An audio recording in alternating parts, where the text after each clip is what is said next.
Jesus was a rock star.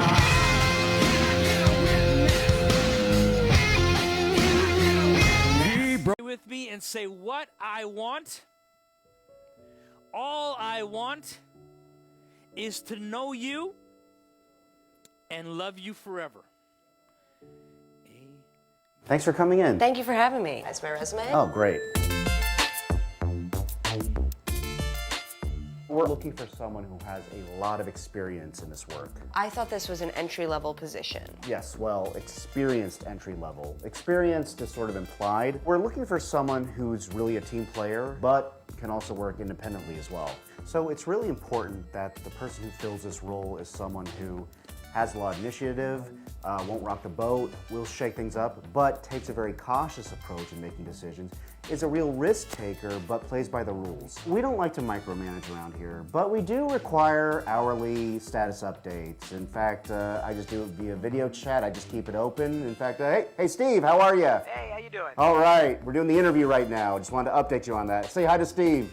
Steve. We're looking for someone who's confident but not overly confident, innovative but traditional, easy to work with but with a bit of an edge. You know, I think reliable maverick is the best way I can sum up this position. This is indeed an experienced entry level position, so the offer is going to reflect that, but we do have a lot of great snacks in the kitchen. Kind bar?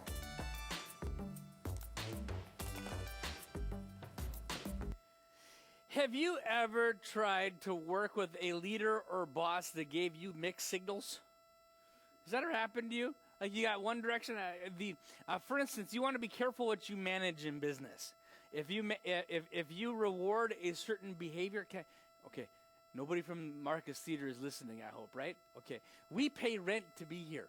All right, every week, and they gave us a discount for the summer because we are in this room instead. So we got, but we pay normally it's $400 a week in order for us to have church. Now, if you think that's a lot, just can I tell you, it is not a lot. You could not find another place where we could do what we do here for 3 times that money. But so it's a really great deal. So don't tell them it's a good deal either, because then they might raise our rent.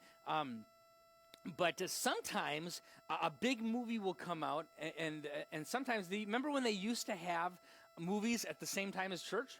They started movies at 9 o'clock on Sunday mornings. They did that before COVID, right? And they would come, and do you remember all the people that were coming to movies? Yeah, there were no people coming to movies, and they were putting pressure on the management here to not have us have church because they wanted to show movies to an empty movie theater. Okay. So sometimes you got to be careful what you measure, because if you are getting credit by your boss, if you're getting a pat on the back for getting movies on all the screens all the time, what are you going to do? You're going to get all the movies, all the screens, and all the time. But do you think that the stockholders of Marcus Corporation, do you think they care more about having movies on the screen all the time, or getting people who actually pay the business money? You think that maybe they'd rather have the money? But the middle manager is getting rewarded by getting movies on screens, even if it's an empty movie theater. And so you have to be careful what you measure, because you get what you measure all the time. I heard one really wise guy saying one time, if you can't measure it, you can't manage it. And so there's that too. But this is the verse, and that we're going to be coming back to over the next couple weeks. But here's our verse for today. We are in Ephesians chapter 5, verse 1. It says, imitate God, therefore, in everything you do, because you are his children. Verse 2, live a life full of love, filled with love, following the example of Christ. He loved us, and he offered himself as a sacrifice for us, a pleasing aroma to God. And again, we're going to weave this in and out a little bit. So this verse starts out, it says, imitate God, dear children, because you are his dear and precious children. So we're supposed to be like God, right? We're supposed to imitate him. Now, last week, we kind of looked at some of the traits of God, right? So so in Revelation, they're singing to God, Lord, you are worthy of power and riches and wisdom and glory and strength and honor and blessing. And God is asking us in verse 1, he says, imitate God. So it stands to reason then, if we are to imitate God, we should look in our own lives for opportunities to build power, riches, wisdom, strength, honor, glory, and blessing into our person and into our character. Now, just so you know, I'm kind of excited about having a little more power in my life. I'm pretty excited about having riches in my life, wisdom in my life. These are all things that if I had more of, I would be better all the way around, right? I would be completely better if I had these things in my life. And God is helping me out here. He said, this is who he is. That's what we saw in Revelation. And he's saying, hey, imitate me. Now, we're supposed to be like our dad. I'm actually a lot like my dad. I've told people before, what's your dad like? What? Just imagine me and another person. Our personalities are very much alike. My brother, not so much. If me and my brother were in the room, we have different personalities. My brother is laid back. He's not real aggressive, although he did get, I can't tell you that. I was going to tell you about a time he got kicked out of a thing, but I'm not going to do that because I should only be deprecating to myself. No, it's like I poop on myself. Anyway, sorry, that was bad, Shawnee. But we're there. So there is some nature involved in being like somebody else. You know, there's times when there's twins, and those twins they never met, and there's spooky things that are similar about those twins, and so there's a nurture and there's a nature. You have within you the nature of God. He created you. We're created in his image. And I know that things that are hereditary, we know that they're hereditary because the reason why you're crazy is because of your kids. No, that's a little bit backwards, isn't it, Shawnee? Although my mom had a t-shirt like that once. Can you imagine my mom wearing in public a t-shirt that says insanity is hereditary, you get it from your kids? Anyway, I was just remembering that t-shirt as I was preparing today's message. I hope you're blessed, Mom. And so God says, imitate me. And we know that these are the things that are like God.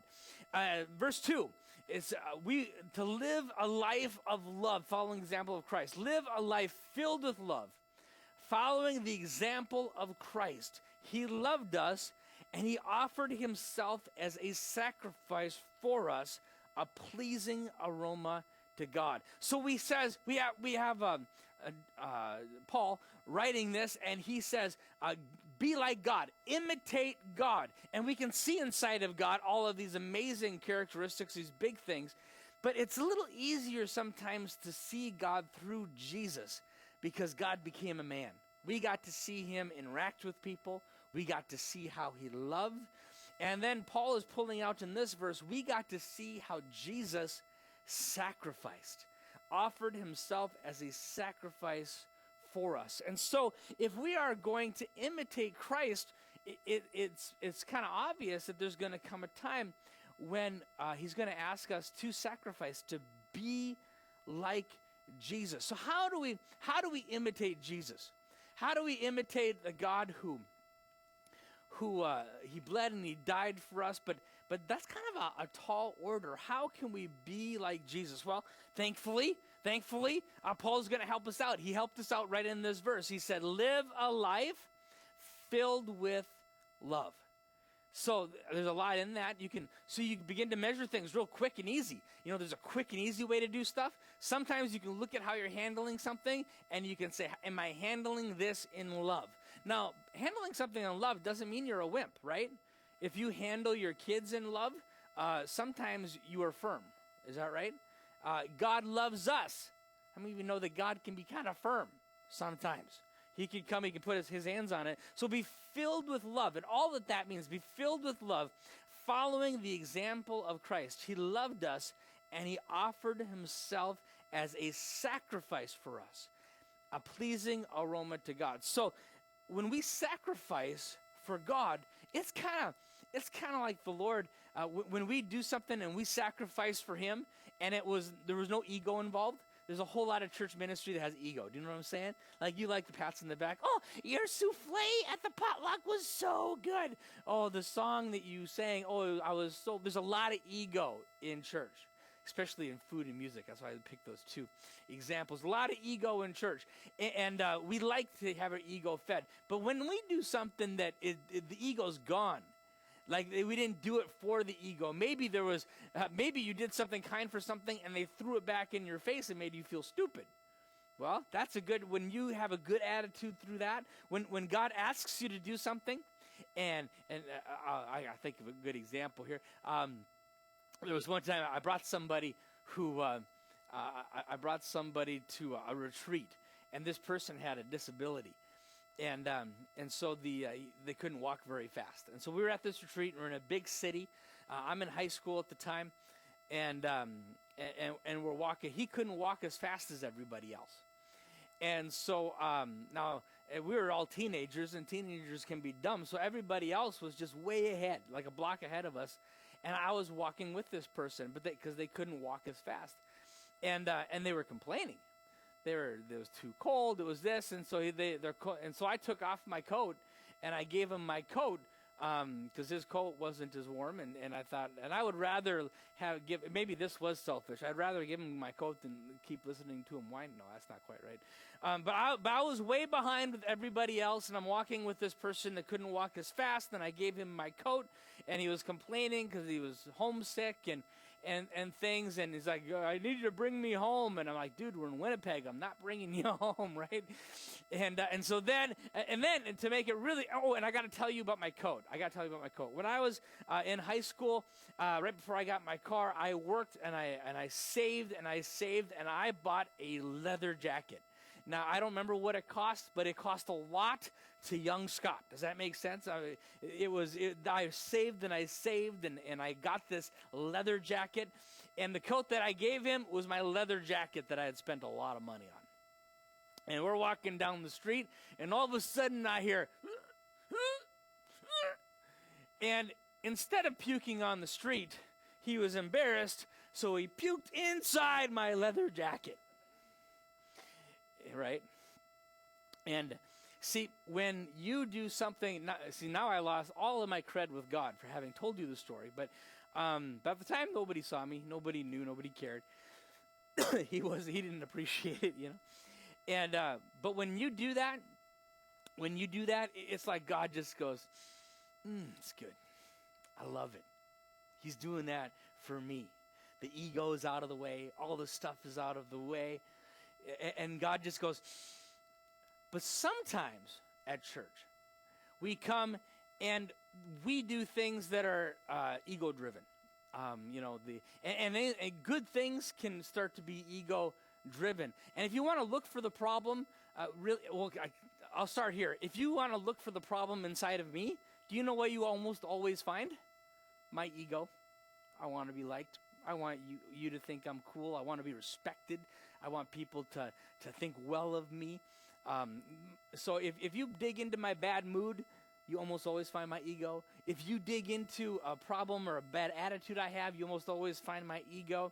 And so sometimes when we come to church and we do things, and then we kind of, sometimes we're not smelling that good. Okay? Sometimes it's not a sweet aroma to God. Sometimes it's a stench in his nostrils. And we've all been there. We've all done it. None of us are innocent on this. But we start going through the motions at church. We start doing things for the wrong reasons. When we start feeling unappreciated, and rather than turning that unappreciation into worship to God, by the way, that's the right way to handle when you're not appreciated, when you're taken advantage of, is you take it and you use it. You use it for God. But if only. So we want to be that kind of example, right? We want to mirror God as much as we can. How do we mirror down? Okay, how do we represent God in such a way that the people around us can see it? If only there was a way to give our kids and our friends an example of loving Jesus. If only there was a package that you could take and could set out in front of somebody, and in one moment be able to let them know how important Jesus is to you. In one moment, let them know that you're not faking this thing, that if there's one thing that you could do.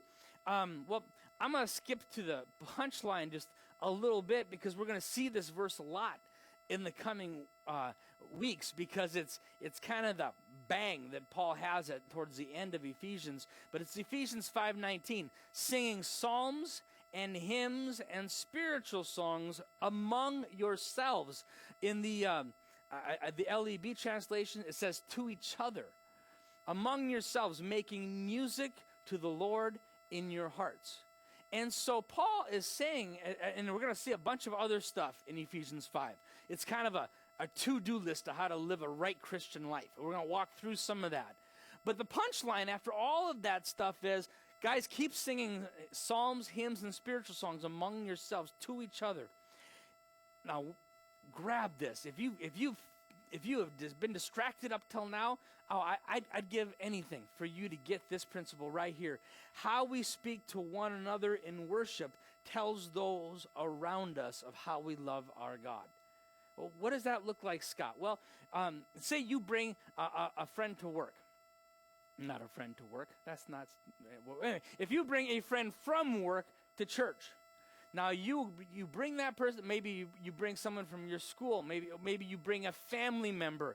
And I've had this emotion. I know exactly where you are, so don't feel bad about this at all. But you walk into the worship service and you're thinking things. I hope Scott doesn't make any fart jokes today. I hope today's a good day at church, right? I hope he doesn't play that one song, because that's a dumb song, man. Or I hope he doesn't leave the click track on for the. You probably don't care about that, but you come to church and you kind of want church to be good that day. You know, that's why sometimes you hear if there's different preachers, you want to bring them when that guy's preaching, not when that guy's preaching. You don't have a choice here, but. And so you bring them to church. You want church to be good that day. You want the pastor to be on that day. And you come in and you stand there and you want them to meet Jesus, and you're standing there and you're like, I'm a little uncomfortable worshiping in front of my friend. Have you been there? I've been there. I don't want them to do whatever. But I tell you what, if you want to influence your friends, if you want to influence your children, let them see you worship. Now, and I'm not talking singing songs. That doesn't work. Have you ever been someplace where someone got up to sing a song and they did a fantastic job? Every note was perfect. It was operatic. It was so amazing. It was so good. And when they did it, though, they stood like this. And somehow, some way, you didn't even like the person. It was so put on. It was so plastic. It was so produced. But have you ever seen somebody, and if you haven't, I hope you get to someday, they come up, and well, maybe you got it today, I don't know, and it wasn't that good. It wasn't that good. Their voice wasn't on. But when you looked at them, you knew they meant it. Even secular, it works this way.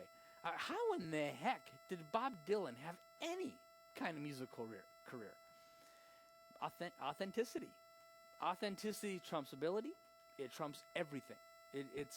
And so when your friend is here from work, when your family member is here, the temptation is to pull back because you don't want them to think you're weird. And I don't want you to be weird either, just so you know. But the scripture, and maybe we'll unpack some of this in the coming days, the scripture gives us some very tangible, physical ways that we are to worship.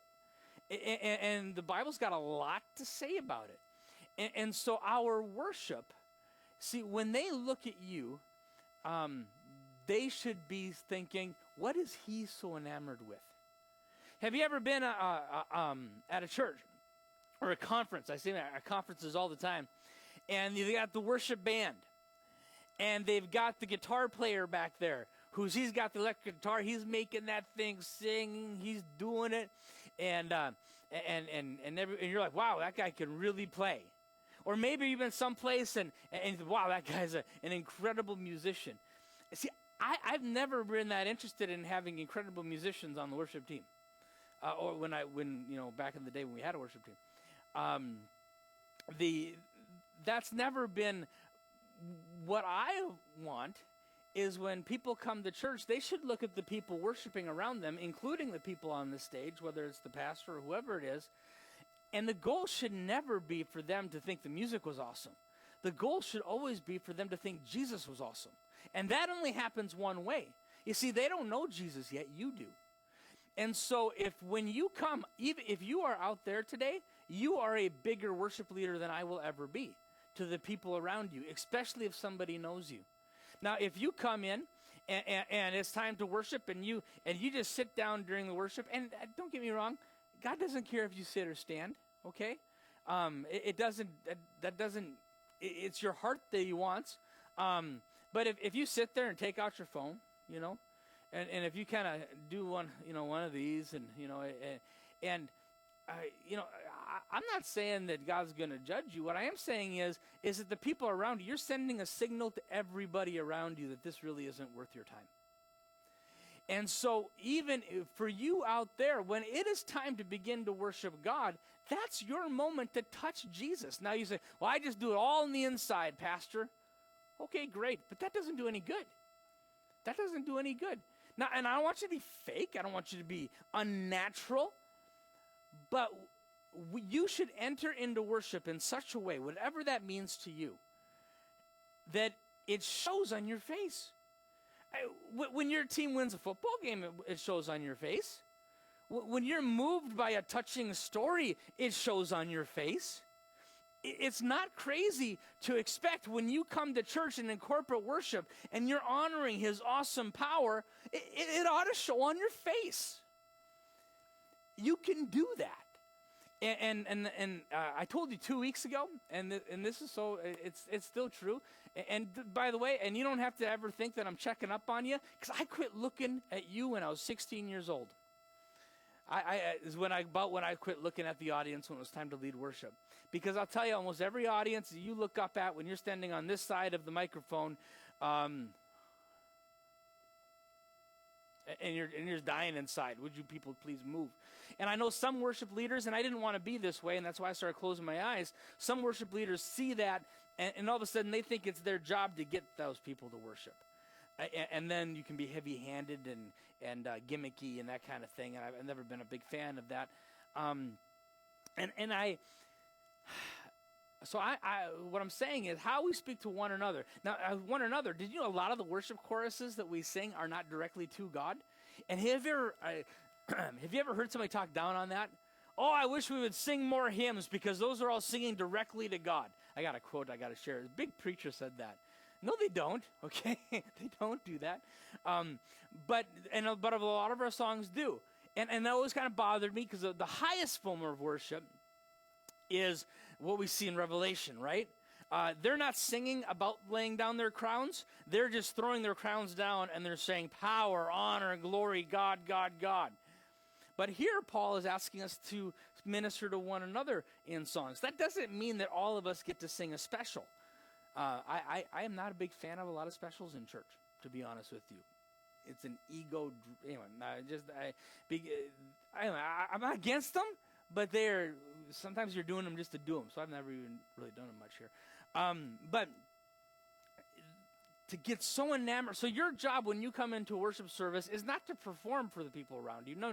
If you start to put on an act and you try to just worship like somebody else, then we've lost the battle because you're the person performing at that point. It should not be a performance. When you come into worship, I hope you're prayed up a little bit already. I hope that you've already had a little bit of time with the Lord and that you come with a mission. So when you walk into this place, that you're looking at the people around you and you're asking the Lord, whose blessing am I holding in my hand today? Maybe this person over here, somebody spoke harshly with them at work and made them feel like nothing. And they're still feeling it. And they're feeling small and insecure. Maybe you're the person that's got their blessing in your hand to go and lift them up a little bit. Maybe in the worship service, maybe someone's going to look across the crowd and instead of seeing a dead crowd that looked like Jesus never rose from the grave, instead they say people who are so caught up in worship that it'd be hard to distract them with anything else. They're just enamored with their God. So when they look at us worshiping, they're not thinking, what are they looking at? What are they looking at? There's a bass player one time. And bass players, there's two kinds of bass players. Some they'll just kind of stand there. Some are dancing all over the stage. But sometimes on a worship team, you'll get one who he doesn't even care that he's holding the bass.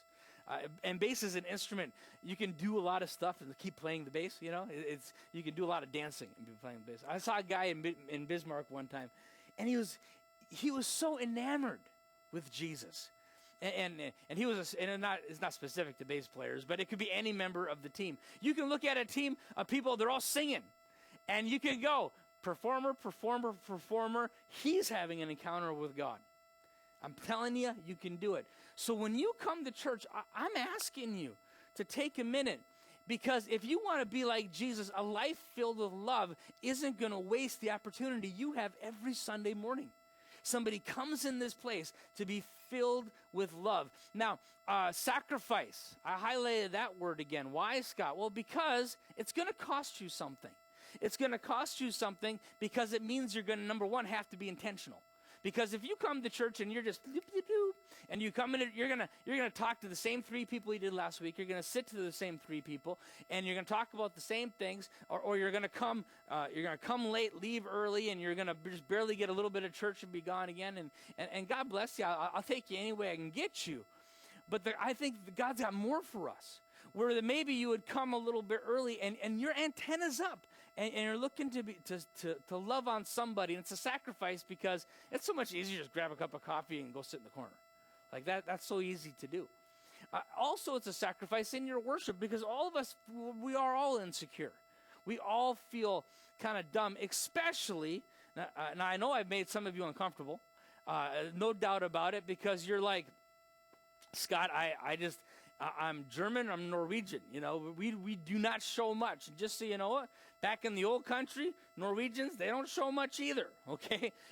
There really is something to that. But I'm telling you, you don't have to be weird. You don't have to be big, but you can just be intentional. You don't even have to stand different. You can stand there and you can be singing the songs with a countenance and an attitude of worship. And really the key is none of those semantics. None of those semantics really do it. You need to get lost in worship every time you step in. You got to get lost. I don't have time for my hymns now. See, God has riches, power, strength, all of these things. Is he worthy of me? And he said, but Scott, I do this, I do that. There's no buts, like your mama used to say. Just do it. Stop. I'm not asking you to not be you, and I'm not asking you to worship like me, but you get excited when your football team wins, and you get moved. It doesn't have to be a big deal. It is just you passionately and wholly loving your Jesus. Not asking you to be different or like me in any way, because there's two times when he is worthy of your worship. When you feel like it and when you don't. Oh, Scott, I'm so tired on Sunday mornings. Well, number one, I would ask you, well, is God worth an energy drink on a Sunday morning? That's how I woke up Elizabeth and Piper this morning. I handed them energy drinks. I get these 14-year-olds up and going. I don't have energy drinks on Sunday. You're probably grateful for that. But there's two times when you should be worshiping. It's when you feel like it, when you don't. Why? Well, number one, your God deserves it. But if that's not a good enough reason, the people around you need it. Because Paul said, speak to each other with psalms, hymns, and spiritual songs. So when you come and worship, when you sing a song, you are speaking to the people around you about the relationship you have with your Jesus. And they can see that and want it. Am I biblical today? Am I taking anything out of context? God wants you engaged with him completely on a Sunday morning. He wants it to show on your face. He doesn't want you weird. He doesn't want you out of character. But if you ever smile at your kid's birthday party, if you were moved on your wedding day, Jesus, we are the bride of Christ and we are his, and you get to have him every Sunday morning. He's worth it. He's worth it. And we're not going to sing "Great Is Thy Faithfulness," and since I got, well, I'm not too late yet. But we're not going to sing the songs because I don't have time. But it's a good opportunity for me to share with you just how incredibly frustrating it is for me to try to teach you how to worship in an intimate way when I bang through 3 quick songs at the beginning, and most of you aren't in the room until I'm open my eyes at the end anyway. Okay, and so I cannot show you how to worship during that time. I wish I could, but this isn't me chewing you out. It's the way every church has ever been since I've ever been in ministry. You're not, so I mean, don't feel bad if you're not in here right away. I'm not saying I wouldn't mind it if you're in here right away, but every church I've ever pastored for 27 years has been exactly the same. You cannot teach worship on a Sunday morning. You can't teach worship at the end of a service, which I'm going to try to do in the coming weeks, is to have a worship time at the end of the service to try to grab a hold of some of what we've been talking about. But it's also difficult to bring a meaningful, complete point in a 20-minute sermon. And so that's a frustration of mine. So we're going to skip through all of these great hymns. And just so you know, part of the reason why I'm looking to do some hymns is because that's me stepping outside of my box a little bit, okay? And so having, because it doesn't come naturally to me. But once you get past your prejudices and then actually read what the hymn said, which is probably what it meant to our great-great-grandparents, and hopefully people, that's a little too cynical. But I think that sometimes for one generation, a hymn is really, really meaningful. And for the next generation, the words are there, but the emotion has dissipated. And anyway, since we are his children, we are his heirs. So we are co-heirs with Jesus. We are together with Christ. We are heirs of God's glory. So when we sing, Lord, all wisdom, honor, and power, and riches, we are co-heirs. We are his children. We get the inheritance of his glory. That's kind of awesome. I wish we could camp there a minute. But if we are to share his glory, crap, right? If you want to share his glory, you have to share his suffering. When is it the right time to worship God? It's when you feel like it and when you don't. It takes some suffering sometimes to get over yourself and to do what needs doing, whether you feel like it or you don't. Why? Because I see a church where people give more than they receive, they serve more than they are served, and they love more than they are loved. And when it comes to Rock Church, the cry in my heart is the church does not exist for us, but we are the church, and we exist for the world. And so I hope you can hear my heart. I hope you can hear how important this is. And just so you know, I don't always get there. Some worship times you get a hold of God, right? The world disappears and you just get him. And sometimes you worship out of act of obedience, doing your best you can to enter in. And sometimes you go through the motions. And I don't want you to be fake, but sometimes your emotions will follow your face. Did you know that? Try to paint a stupid grin on your face and start walking around work and see if you can stay in a bad mood all day. Your emotions follow your body. So that means that if raising your hands is something that you do, that whether you feel like it or not, God, you're worth me raising my hands, whether I'm feeling like I should do it or not. God, you are worth me singing, whether I feel like it or not. Lord, you are worth me talking to somebody that I otherwise wouldn't have had a relationship with. Because, Lord, you're worth it, whether I feel like it or I don't. And that's where the suffering comes in, was when you don't want to do it. When you get up and you go because God called you, not because you need it or because you even want to. Lord, I thank you for this group of people. And God, I pray that you would take this Ephesians 15. And Lord, I just ask in these next 4 or 5 weeks, whatever it is, that we have to bathe in this piece of Scripture. God, I pray that you would be brutal with us. Holy Spirit of God, that you would come and you would shake us up. And we would not be content to stay the same. But God, we want to worship like you. We want to display your glory. Lord, we want to inherit your glory. As we walk in more of that, it's only going to be better for us. It's only going to be good for us. But we know, we recognize God, and your word says it comes through suffering. And so, Lord, I can't speak for everybody here, but Lord, I can speak for me. And Lord, I pray it would all be all of our prayer. God, I am willing to suffer to do it how you want me to do it. If the suffering comes from you, I will always say yes. Suffering from Jesus, yes. Because any suffering that comes from you is good. Because that suffering will bring me to you. It'll smooth out the rough spots. And so, God, I pray that we would be eager, like James says, Lord, that we would be eager and rejoice in all trials and tribulations. And Lord, that suffering, Lord, I was young, I was in high school, but I already had the concept that giving my jacket to my friend who puked in it, Lord, even then I knew I was giving you my jacket. What a powerful principle to have in my life when I was still pretty young, that everything I did for that ungrateful person, everything I did for them, Lord, I was doing for you. And that brings joy. Oh gosh, it's so good, Lord, to give you my jacket. And it just makes me giddy to even think about it, that's our opportunity every time we see anybody, especially in church. God bless these folks here. Thank you for them. And I pray, God, you'd make us like you. Amen. Jesus was a rock star.